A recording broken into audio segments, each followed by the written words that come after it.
நீதிமொழிகள் புத்தகம் 24வது அதிகாரம் 11, 12 ஆகிய வசனங்களை தியானிக்கலாம். சத்தமாக வாசிப்போம். தவறு இல்லை, 11, 12. மரணத்திற்கு ஒப்பிடப்பட்டவர்களையும் கொலையுண்ண போகிறவர்களையும் விடுவிக்க கூடுமானால் விடுவி. அதை அறியோம் என்பாயாகில் இருதயங்களை சோதித்தறிகிறவர் அறியாரோ? உன் ஆத்துமாவை காக்கிறவர் கவனியாரோ? அவர் மனுஷருக்கு அவனவன் கிரியைக்கு தக்கதாக பலனளியாரோ? எடுத்தீங்களா? பக்கம் 784, பக்கம் 24, 11, 12. மரணத்துக்கு ஒப்புவிக்கப்பட்டவர்களையும் கொலையுண்ண போகிறவர்களையும் விடுவிக்க கூடுமானால் விடுவி. மரணத்துக்கு உட்பட்டவங்க இவங்க கண்டிப்பாக மரணிப்பாங்க அப்படின்னு சொல்லி தெரியும் சில பேரை நமக்கு. அப்படி மரணத்துக்கு உட்பட்டவங்களை, அப்படி இல்லைன்னா கொலையுண்ணப்பட்டவர்கள், என்னது கொலையுண்ண போகிறவர்களை, ஒன்று மரணம், ரெண்டாவது என்னது கொலை. ரெண்டு காரியங்களும் யாருக்கோ சம்பவிக்க போகுதுன்றது நமக்கு தெரியும். தெரியுமா தெரியாதா? ஜெபிக்கிற பிள்ளைகளுக்கு தெரியும். அதனால் நீங்கள் என்ன பண்ணுங்க, அப்படிப்பட்டவர்களை விடுவிக்க கூடுமானால் விடுவிங்க. எப்படி உங்களால் விடுவிக்க முடியும்னா நீங்கள் என்ன பண்ணுங்க, விடுவிங்க. எப்படி நம்மளால் விடுவிக்க முடியும்? ஜெபிக்கும்பொழுது அவங்களுக்கு என்னது, அவங்களுக்கு இருக்கிற மரண கண்ணிகள்லாம் என்ன பண்ணும்? அறுபுண்டு போகும் இல்லையா? ரோமர் 6:23 எடுங்க.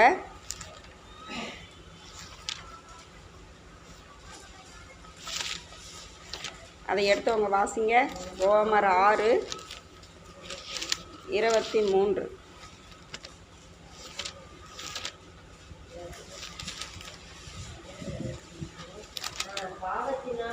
பாவத்தின் சம்பளம் மரணம், தேவனுடைய கிருபையினோ நம்முடைய கர்த்தராகிய இயேசு கிறிஸ்துவினால் உண்டான நித்திய ஜீவன். என்ன போட்டிருக்கு? பாவத்தின் சம்பளம் மரணம். ஒரு மனுஷனுக்கு மரணம் வருதுன்னா, கொலை உண்ண போகிறான், இல்லை மரணம் வருதுன்னா அது எதனால தான்னா பாவம் செய்கிறதுனால தான் அவனுக்கு என்ன வருதா? மரணம் வருது. அப்போ பாவத்தின் சம்பளம் மரணம். பாவத்துக்கு சம்பளம் என்னது? உலகத்து மனுஷர்கள் வேலை செய்கிறாங்க, அவங்களுக்கு என்ன பண்ணுறாங்க? டெய்லி சம்பளம் கொடுத்து அனுப்புகிறாங்க இல்லையா? எந்தெந்த வேலைக்கு போகிறோமோ அந்தந்த வேலைக்கான சம்பளம் கிடைக்கப்படுது. அதுபோல் பாவம் செஞ்சுன்னா அதுக்கு என்னது சம்பளம்? என்னதான்? மரணம். அப்போ தேவனுடைய கிருபையோ நம்முடைய கர்த்தராகிய இயேசு கிறிஸ்துவினால் உண்டான நித்திய ஜீவன். அப்போ அப்படிப்பட்ட பாவத்தை செய்து மரணத்துக்கு ரெடியாக இருக்கிற ஜனங்களுக்கு தேவனுடைய கிருபை இருந்தால் என்ன பண்ண முடியும்? அவங்க அந்த மரணத்திலிருந்து அவங்களால தூக்க முடியும், அவங்க பாவத்தை என்ன பண்ண முடியும்? மன்னிக்க முடியும். அதனால தான் இங்கே சொல்லப்பட்டிருக்கு நீதிமொழிகள் 24, 11, 12 என்ன சொல்லப்பட்டிருக்கு? மரணத்தில் இருந்தாலோ இல்லைன்னா என்னது, மரணத்துக்கு ஒப்புவிக்கப்பட்டவங்களாக இருந்தாலும் சரி, கொலையுண்ண பண்ணப்பட்டவங்களாக இருந்தாலும் சரி, அவங்கள விடுவிக்க கூடுமானால் நீ என்ன பண்ண? விடுவி. யாரை சொல்லியிருக்கிறார் இந்த இடத்துல? நம்மளை சொல்லியிருக்கிறார். நம்மளை பார்த்து, தேவனுடைய பிள்ளைகளை பார்த்து ஆண்டவர் என்ன பண்ணியிருக்கிறாரு? சொல்லியிருக்கிறார். நம்மளால் என்ன பண்ண முடியும்? தேவனுடைய கிருபையை கேட்டு அவங்களுக்காக மன்றாடி ஜெபிக்கும்பொழுது தேவன் கிருபையாய் மனம் இறங்கி என்ன பண்ணுவார்? அவங்க மரணக்கட்டிலிருந்து அவங்களுக்கு என்ன தருவார்? விடுதலையை கண்டிப்பாக என்ன பண்ணுவார்? ஆண்டவர் தருவார். அப்போ அதே மாதிரி ரோமர் 8:6 பாருங்கள்.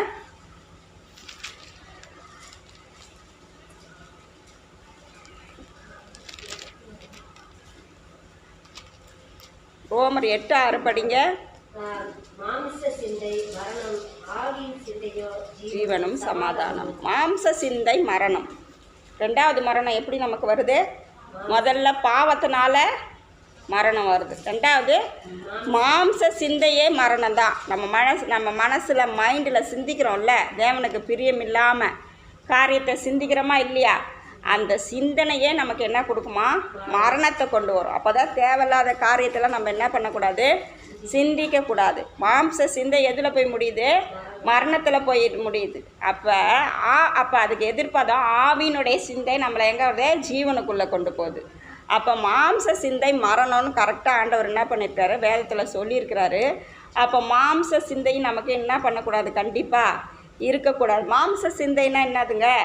நம்ம மனசில் தேவையற்ற காரியங்களை சிந்திக்கிறது, தேவனுக்கு பிரியமில்லாத காரியங்களை நம்ம சிந்திக்கிறது. அப்படி சிந்திச்சா அது நமக்கு என்ன இருக்கும்? ஜீவனாக கொடுக்கும்? வாழ்க்கையாக கொடுக்கும்? கொடுக்காது. என்ன கொடுக்கும்?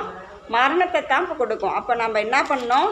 ஜாக்கிரதையாக இருக்கணும். மாம்ச சிந்தையில் நம்ம இருக்கக்கூடாது. ஆவியினுடைய சிந்தை நிரப்பப்பட்டு இருக்கணும். அப்படி ஆவியினுடைய சிந்தை நமக்குள்ளே நிரப்பப்படணும்னா நம்ம என்ன பண்ணோம்? தேவ ஆவிக்குள்ளே நிரம்பி இருக்கணும்.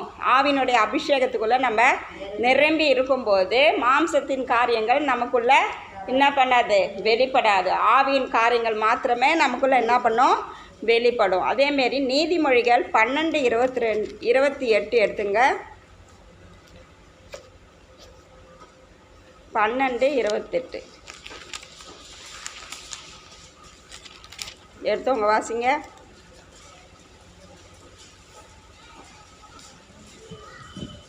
நீதியின் பாதையில் ஜீவன் உண்டு, அந்த பாதையில் மரணம் இல்லை. இதுக்கு ஒரே சொல்யூஷன் என்னது? நம்ம மரணத்திலேருந்து தப்புவிக்கப்படணும்னா எப்படி நடக்கணுமா? நீதியின் பாதையில் ஜீவன் உண்டு. நம்ம நீதியாக நடக்கும்போது நமக்கு என்ன தருவார் ஆண்டவர்? ஜீவன் தருவார். அப்போ அந்த பாதையில் என்ன இல்லையா? மரணம் இல்லை. அப்போ நம்ம எந்த பாதையில் நடக்கணும்? தேவனுக்கு பயந்து நீதியின் பாதையில் நடக்கணும். ஏன்னா மரணம் எதுக்காக வரும்? நம்ம பாவம் செய்வதன் மூலமாக வரும். ரெண்டாவது, நம்ம மாம்ச சிந்தை மூலமாக மரணம் வரும். நம்ம மரணத்திலிருந்து நம்ம விடுதலை ஆகணும். நம்ம என்ன பண்ணணும்? ஜீவனோடு கூட வாழணும்னா நம்ம எப்படி இருக்கணுமா? நீதியின் பாதையில் நம்ம என்ன பண்ணணும்? நடக்கணும். நீதியின் பாதையில் நம்ம நடக்கும்போது தான் நம்மளுக்கு என்ன கிடைக்கும்? ஜீவனோடு கூட இருக்க முடியும். மரணத்திலிருந்து நம்மளை தூக்கி எடுக்க முடியும். அப்போ மரணத்திலிருந்து இன்னொருத்தவங்க என்ன மரணத்தின் தருவாயில் இருக்கிறாங்கன்னா அவங்களுக்காக நம்ம என்ன பண்ணணும்? ஜெபிக்கணும். ஜெபிக்கணுமா வேண்டாமா? எப்படி ஜெபிக்கணும்? நீதியின் பிள்ளைகளாக மாறுறதுக்கு நம்ம என்ன பண்ணணும்? பிரயாசப்படணும். அப்படி பிரயாசப்பட்டால் தான் நம்ம என்ன பண்ண முடியும்? அவங்கள மரணத்திலிருந்து நம்ம என்ன பண்ண முடியும்? தூக்கி எடுக்க முடியும். அதே மாதிரி ரெண்டாவது என்ன சொல்லப்பட்டிருக்கு? கொலை உண்ணப்படுறதுக்கு ரெடியாக இருக்கிறாங்க. எப்படி? கொலை செய்கிறதுக்கு அவங்க ரெடியாக இருக்கிறாங்க. அப்போ நம்ம என்ன பண்ணணும்? அவங்கள பாதுகாக்கணும்னு சொன்னால் அவங்கள நீதியின் பாதையில் நடத்தும்போது அந்த மரணம் அவங்கள என்ன பண்ணாது? ஆட்கொள்ளாது. அப்போ பாவத்தின் நிமித்தம் ஒரு மனுஷனுக்கு என்ன வருது? மரணம் வருது. ரெண்டாவது எதனால் வருது மரணம்? மாம்ச சிந்தை மரணத்தை என்ன பண்ணும்? கொண்டு வரும். அப்போ அந்த மாம்ச சிந்தையிலேருந்து நம்ம விடுபடணும். அப்போ நீதியின் பாதையில் நம்ம நடக்கும்பொழுது நமக்கு என்ன கிடைக்கும்? ஜீவன் உண்டாகும். நீதியின் பாதையில் நம்ம நடக்கும்பொழுது நமக்கு என்ன கிடைக்கும்? ஜீவன் உண்டாகும்.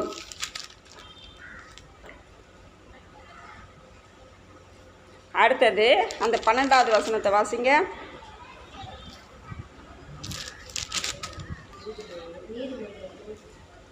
நீதிமொழிகள் எடுங்க, அதில் வாசிங்க 12வது வசனம்.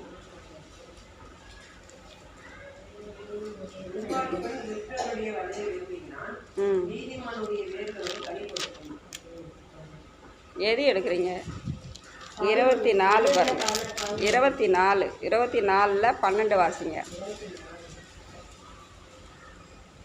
அதை அறியோம், அதை படிங்க. அதை அறியோம் என்பாயாகில் இருதயங்களை சோதித்தறிகிறவர் அறியாரோ? உன் ஆத்துமாவை காக்கிறவர் என்ன பண்ணவர்? கவனியாரோ? அவர் மனுஷருக்கு அவனவன் கிரியைக்கு தக்கதாக பலன் அளிப்பாரோ?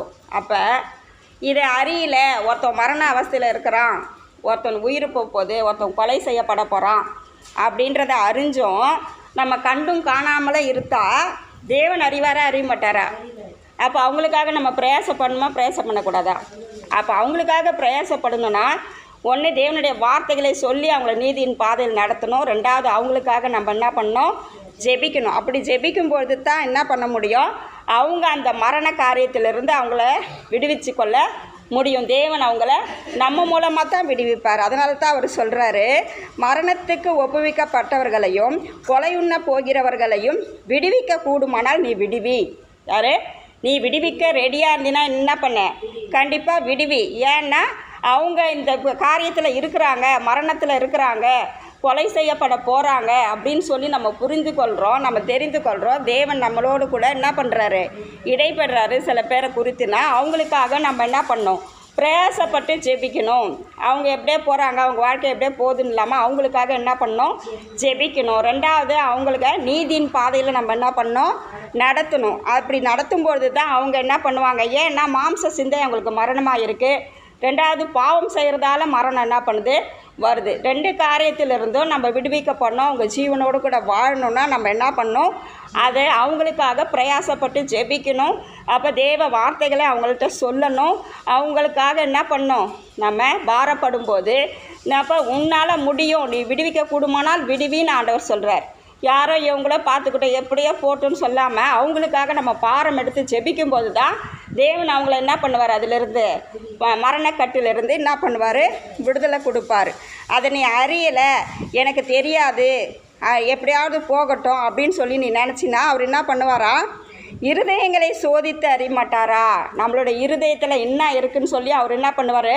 கண்டிப்பாக சோதித்து அறிவார். உன்னால் முடியுன்றதுக்காகத்தான் இந்த காரியத்தை வெளிப்படுத்துகிறார். அப்போ நாம் என்ன பண்ணுறோம்? எப்படியாவது போட்டு எப்படியாவது வரட்டும்னு சொல்லி நம்ம ஜெபிக்காமல் இருந்துட்டோம்னா உன்னுடைய இருதயத்தை அவர் சோதித்து பார்க்குறாரு. ரெண்டாவது, உன் ஆத்துமாவை என்ன பண்ணுறாரு? காக்குறாரு. நம்ம மட்டும் நல்லா இருந்தால் போதும், நம்ம ஆத்மா நல்லா இருந்தால் போதும், நம்ம வாழ்க்கையில் நம்ம சரியாக இருந்தால் போதும்னு சொல்லி நம்ம இருந்துட்டோம்னா உன்னை ஆத்மாவை அவர் தானே பாதுகாக்கிறாரு. அவர் என்ன பண்ணார்? ஆத்மாவை கெடுத்துக்க நம்மளால் முடியும். நம்ம சிந்தை மாம்ச சிந்தையாக மாறுறதுக்கு நமக்கு சிந்தை இருக்கும். ஆனாலும் அவர் என்ன பண்ணுறாரு? நம்ம ஆத்மாவை அவர் தான் பாதுகாத்து கொள்கிறார். அப்போ மற்றவங்க ஆத்மாவுக்கு உத்தரவாதியாக நம்ம என்ன பண்ணணும்? இருக்கணும். அதுக்கு முக்கிய காரணமாக எப்படி இருக்கணும்? ஜெபத்தில் அவங்க கட்டுக்களை அறுக்கணும். மரணத்தினுடைய கட்டுக்களோ இல்லை எப்படி இருக்கு, அவங்க கொலைக்கு நியமிக்கப்பட்டவர்களாக இருந்தாலும் அவங்க கட்டுக்களை அறுக்கிறதுக்கு நம்மளுடைய ஜெபம் என்ன பண்ணுது? முக்கிய தேவையாக இருக்குது. ஏன்னா நம்மளுடைய ஆத்மாவை அவர் பாதுகாக்கிறார். அதுபோல் மற்றவங்க ஆத்மாவையும் தேவன் என்ன பண்ணணும்? பாதுகாக்கணும். அவங்கள மரணத்திலேருந்து விடுவிக்கணும்னா நாம் அதுக்கு என்ன பண்ணணும்? செபிக்கிறவங்களா மாறணும். அடுத்தது,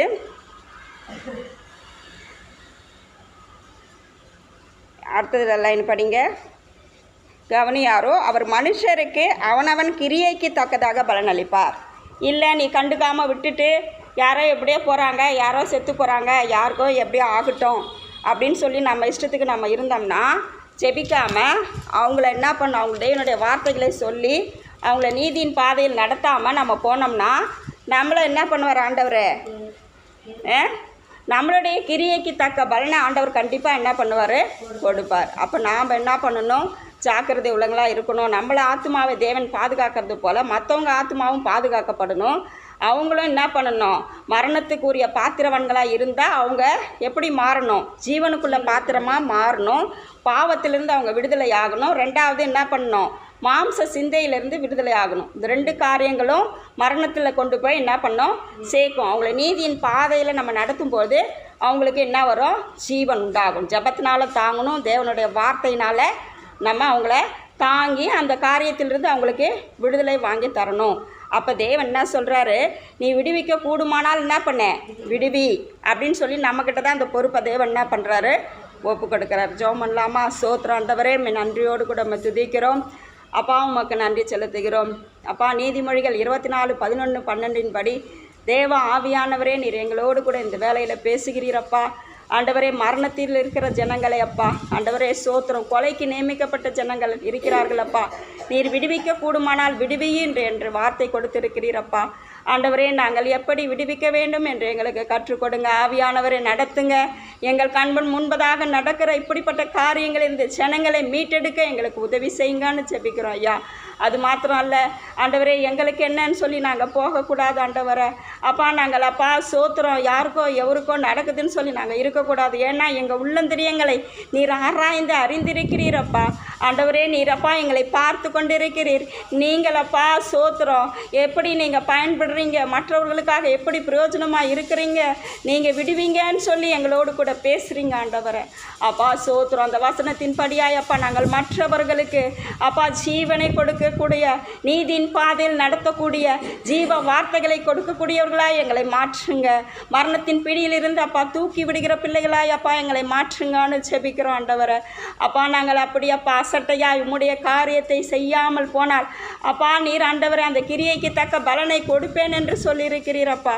நாங்கள் நிர்விசாரமாக இருக்காதபடிக்கு ஆண்டவரே மரண கட்டுகளில் மரண வேதனையில் இருக்கிற ஜனங்களுக்கு தூக்கி எடுக்க தேவ ஆவியானவர் எங்களுக்கு ஒத்தாசை செய்யும்படிக்காய் செபிக்கிறோம் ஐயா. நீங்கள் அப்படி செய்ய போகிற கிருபைகளுக்காய் நன்றி செலுத்துகிறோம்.